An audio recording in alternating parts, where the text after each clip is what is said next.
Hello and welcome to Display African TV. In this channel, we give you history, news, talent hunt, and food recipe of Africa. My topic will be focusing on the origins of Great Zimbabwe, a culture that created the largest stone structures south of the Sahara.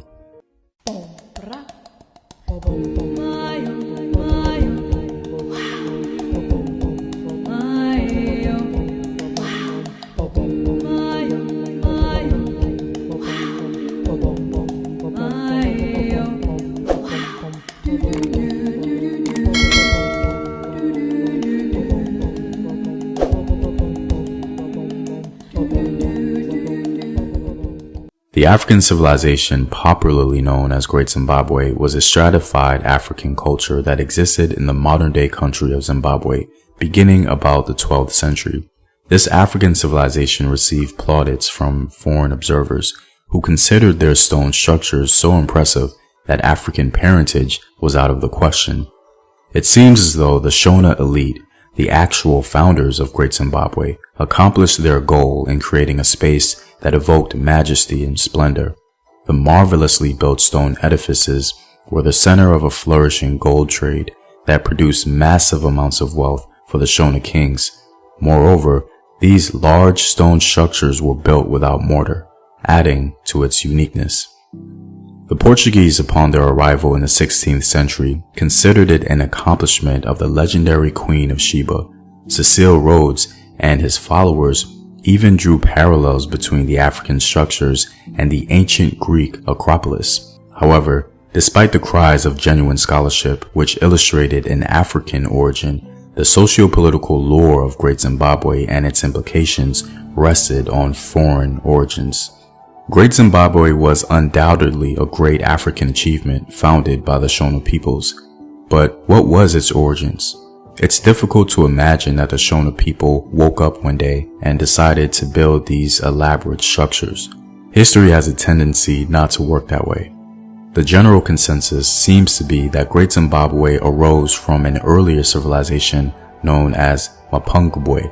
Mapungubwe was located south of Great Zimbabwe, where the Shashi and Limpopo River meet. According to one scholar named Thomas Huffman, in regards to territory and social complexity, Mapungubwe was Southern Africa's first state. Other scholars give important information regarding this society. The Mapungubwe cultural landscape is a significant site because it is associated with the development of socio-political complexity in Southern Africa. The evolution of the state at Mapungubwe was a gradual development which began during the 11th century to probably the 14th century and beyond. Now, the 11th century date is in reference to a region called K2, which was a site near Mapungubwe and whose leaders eventually left to go reside at the Mapungubwe hilltop site. Once there, they only stayed for a brief time, as you'll see later. Concerning the length of Mapungubwe's reign, you'll find differing dates, but around 1290 seems to be the most popular date of its collapse. Regardless, the similarities between Mapungubwe and Great Zimbabwe are noteworthy. The social structure of Mapungubwe was three-tiered. At the top of the political ladder were the chiefs or kings, who lived in stone houses high up on the hill. The second tier was occupied by their wives and associates, who lived nearby but separate. The third tier, the majority of the population, was made up of the peasants, craftspeople, and laborers who were dependent on the elite. This system in which the aristocracy lived, isolated from their subjects, is one of the earliest found in southern Africa. Thomas Huffman believes Mapungubwe and Great Zimbabwe share common Zimbabwe culture, and that each capital had 5 components, such as a palace, a court royal wives area, a place for the followers, and a place for the guards. The similarities between the two led Hoffman to propose that Great Zimbabwe's origin lies within the older site at Mapungubwe. Mapungubwe was inhabited for only some 70 to 80 years, from about 1220 to 1290/1300. In this short time, the spatial organization continued to evolve into a distinct and new elite pattern. A stone-walled palace on the hilltop separated the leader from his family and followers, whereas other stone walling demarcated entrances to elite areas, noble housing, and boundaries of the town center.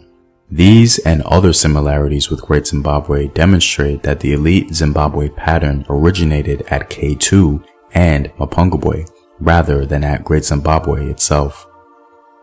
The traditional idea is that the Africans at Mapungubwe abandoned the site and some of the elite participated in or influenced the development at Great Zimbabwe.